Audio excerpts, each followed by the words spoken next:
আওয়ামী লীগ যেভাবে রাজনীতি করার নৈতিক অধিকার হারিয়েছে বাংলাদেশ থেকে, তার এই দোসররাও নৈতিকভাবে বাংলাদেশে আর রাজনীতি করার কোনো সুযোগ রাখে না, এখতিয়ার রাখে না। আমাদের এত রক্ত ত্যাগ ঘামের বিনিময়ে পাওয়া আজকের এই বাংলাদেশে কেউ আবার তাদেরকে ইনভাইট করবে, আহ্বান জানাবে, আবার একই সাথে সংসদে দাঁড়িয়ে তাদের বিরুদ্ধে বক্তব্য দেবে, এটা পরিষ্কারভাবে রাজনৈতিক দ্বিচারিতা আমি মনে করি।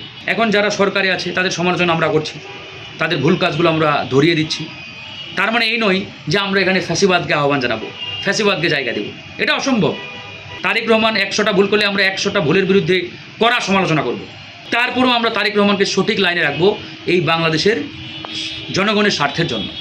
এমনটা নয় যে তারেক রহমান বা তার সরকার একটা ভুল করবে আর আমরা ফ্যাসিবাদকে আহ্বান করবো, আসেন তারেক রহমানের পতন ঘটাই। আসলে তারা তো উন্মাদ হয়ে গেছে, পাগল হয়ে গেছে। মানে মানুষ তাদেরকে যে অলরেডি ভুলে গেছে যে এরকম কোনো রাজনৈতিক দল বাংলাদেশে ছিল, এটা এদেশের জনগণের মাথায় আর নেই।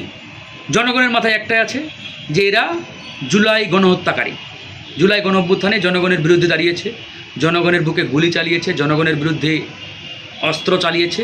সুতরাং এই বাংলাদেশে এদের রাজনীতি করার আর নৈতিক কোনো জায়গা নেই, নৈতিক কোনো শক্তি এদের মধ্যে আর নেই যে এরা বাংলাদেশের জনগণকে নিয়ে রাজনীতি করবে।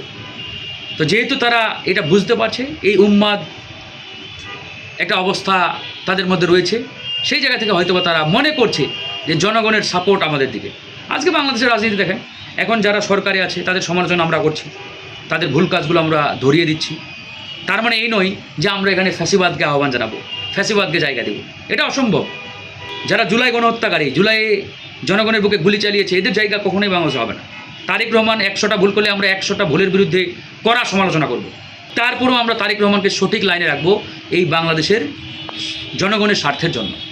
এমনটা নয় যে তারেক রহমান বা তার সরকার একটা ভুল করবে আর আমরা ফ্যাসিবাদকে আহ্বান করবো, আসেন তারেক রহমানের পতন ঘটাই। এই রাজনীতি বাংলাদেশে কেউই আর কখনো করবে না, প্রত্যাশাও করবে না, সুযোগও দেবে না। সুতরাং আমাদের বক্তব্য একবারে ক্লিয়ার, ফ্যাসিবাদের পতন হয়েছে মানে চূড়ান্তভাবে বাংলাদেশ থেকে তারা বিতাড়িত। এবং এখানে শুধু আওয়ামী লীগ ফ্যাসিবাদ তা নয়, আওয়ামী লীগের যারা সহযোগী ছিল তারাও ফ্যাসিবাদের দোসর। বিশেষ করে আপনার জাতীয় পার্টি 14 দল, এরাও আওয়ামী লীগের দোসর, ফ্যাসিবাদের দোসর। সুতরাং আওয়ামী লীগ যেভাবে রাজনীতি করার নৈতিক অধিকার হারিয়েছে বাংলাদেশ থেকে, তার এই দোসররাও নৈতিকভাবে বাংলাদেশে আর রাজনীতি করার কোনো সুযোগ রাখে না, এখতিয়ার রাখে না। তাদের একই পরিণতি জনগণ কর্তৃক ভবিষ্যতেও হবে, এখন তো হয়েছেই। তো সুতরাং জিএম কাদের যে বক্তব্য দিয়েছেন, এটা স্রেফ মানে নিজের মনকে কিছুটা সান্ত্বনা দেওয়ার মতো একটা অবস্থা, যে নিজেকে সান্ত্বনা দেওয়া যে যারা আওয়ামী লীগে বা ছাত্রলীগ থেকে আগেই পদত্যাগ করেছে তারা যদি এনসিপিতে যোগ দিতে পারে।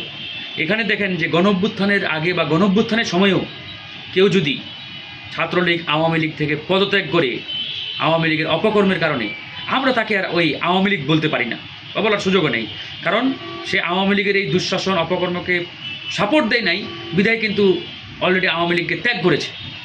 সুতরাং তাদেরকে ওই সময় আমরা কিন্তু গণঅভ্যুত্থানের পক্ষের শক্তি বলেছি। অনেকেই কিন্তু আছে, যে অনেকেই আমরা দেখছি যে প্রকাশ্যে আওয়ামী লীগ ছাত্রলীগ ত্যাগ করে আমাদের সাথে গণঅভ্যুত্থানে অংশগ্রহণ করেছে। তো এদের বিষয়টা ভিন্ন, কিন্তু আপনি সরাসরি ছাত্রলীগকে আহ্বান জানাচ্ছেন, এটা তো কোনোভাবেই আসলে গ্রহণযোগ্য না, বা এটা আসলে মেনে নেওয়া যায় না যে আমাদের এত রক্ত ত্যাগ ঘামের বিনিময়ে পাওয়া আজকের এই বাংলাদেশে কেউ আবার তাদেরকে ইনভাইট করবে, আহ্বান জানাবে, আবার একই সাথে সংসদে দাঁড়িয়ে তাদের বিরুদ্ধে বক্তব্য দেবে, এটা পরিষ্কারভাবে রাজনৈতিক দ্বিচারিতা আমি মনে করি। এখান থেকে তাদের ফিরে আসা উচিত।